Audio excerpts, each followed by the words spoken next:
राजस्थान मामले पर कल सुप्रीम कोर्ट में सुनवाई होनी है। इसी मुद्दे पर सुप्रीम कोर्ट के वरिष्ठ वकील और कानूनी मामलों के जानकार मुरारी तिवारी से बातचीत की है संवाददाता इमरान खान ने।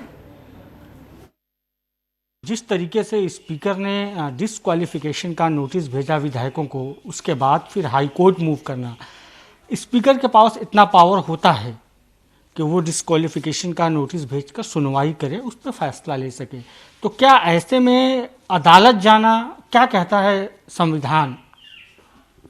देखिए, अभी तो मामला सुप्रीम कोर्ट में पेंडिंग है, लेकिन उसके बावजूद भी अगर स्पीकर के तथ्यों को और उनके जो रीजंस हैं उनके अगर माने तो उनके पास एक कंप्लेंट आती है, तो उनके पास जैसे ही एक रिप्रेजेंटेशन आता है, एक जो वहाँ रूलिंग पार्टी है उसकी, जैसे उनके पास रिप्रेजेंटेशन आया तो उस पर उन्होंने एक नोटिस इशू कर दिया जिन एमएलएज के खिलाफ था। तो वो उनके हिसाब से बिल्कुल गलत नहीं था और कानून में ऐसा प्रोविज़न भी है कि स्पीकर के पास पावर है कि वो नोटिस इशू कर सकता है। लेकिन यहाँ जो जिन लोगों के खिलाफ नोटिस इशू हुआ वो कोर्ट इसलिए गए कि उनको कहीं ना कहीं मालाफाइडी लग रही थी इसमें कि ये नोटिस जो है केवल सिंपल सोकॉज नोटिस नहीं है, इसका जो कॉन्सिक्वेंसेस होने जा रहा है वो कहीं ना कहीं से उनकी वो जो एमएलए का जो उनका चुनाव है वो कहीं ना कहीं से रद्द करने के लिए है। क्या लगता है सुप्रीम कोर्ट कहाँ तक जा सकता है? क्या सुप्रीम कोर्ट स्पीकर के अधिकार को बरकरार रखते हुए कहेगा कि हाँ आपका पावर है, आपको पावर दिया गया, बाकायदा 92 में 5 जजों की बेंच ने जो फैसला दिया था सुप्रीम कोर्ट उसको भी देखेगा? आपने बिल्कुल ठीक कहा। इसमें जो जजमेंट अब आना है, ये तो जजमेंट अब यही आएगा कि स्पीकर के पास पावर है या नहीं है। नीचे हाई कोर्ट ने ठीक ऑर्डर किया या गलत ऑर्डर किया, यही तय होगा। साथ में एक और अल्टरनेटिव इसमें बात आ सकती है कि जहां 5 जजेस की ऑलरेडी जजमेंट है, तो ये कोर्ट हो सकता है कि कल को ये फिर 5 जजेस बेंच को ये मैटर मार्क ना हो जाए कहीं दोबारा। स्थिति ऐसी भी पैदा होती है सुप्रीम कोर्ट में, जरूरी नहीं है कि यही कोर्ट फैसला ही दे देगी। तो हमें ये तीनों चारों ऑप्शन लेकर के चलना होगा। या तो स्पीकर का जो नोटिस देने की पावर है ये वैलिड डिक्लेयर हो सकती है, या हाई कोर्ट का ऑर्डर वैलिड हो सकता है, अपहेल्ड हो सकता है, नहीं तो ये कोर्ट खुद ही ऑर्डर देगी कि ये कौन गलत था, इसमें स्पीकर गलत है। स्पीकर ने अभी नोटिस दिया है, बुलाया जाएगा, सुनवाई होगी, उसके बाद स्पीकर फैसला लेता, तब ये तय होता ना स्पीकर ने गलत फैसला लिया या नहीं लिया या सही फैसला लिया। अभी तो सुनवाई स्पीकर के सामने हुई नहीं, सिर्फ नोटिस दिया गया है।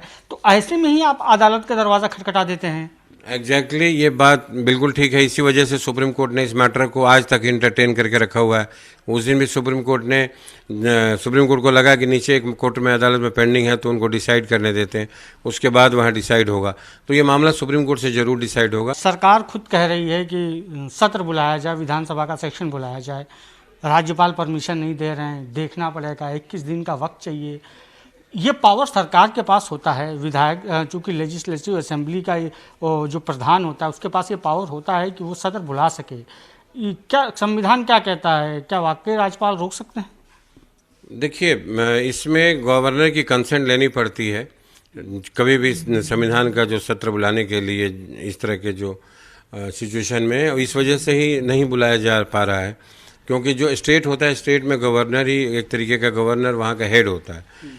अब ये पॉलिटिकल, अब इसमें मुझे कहने में कोई अतिशयोक्ति नहीं है कि पॉलिटिकल आपको पता है कि एंगल भी है, और जो गवर्निंग जो पार्टीज़ हैं और जो अपोजिशन पार्टी है, गवर्नर किस पार्टी के हैं, स्पीकर किस पार्टी के हैं, ये सब बातें भी इन्फ्लुएंस करती रहती हैं कॉन्स्टिट्यूशन के साथ। सर्वोच्च अदालत है वो क्या फैसला सुनाती है? 92 के 5 जजेस की बेंच ने जो फैसला सुनाया था उसे ध्यान में रखते हुए फैसला सुनाती है, या फिर कोई नई बेंच का गठन करती है इसकी सुनवाई के लिए? जो भी फैसला आएगा वही सुप्रीम कोर्ट का जो फैसला आता है वो एक कानून ही बन जाता है।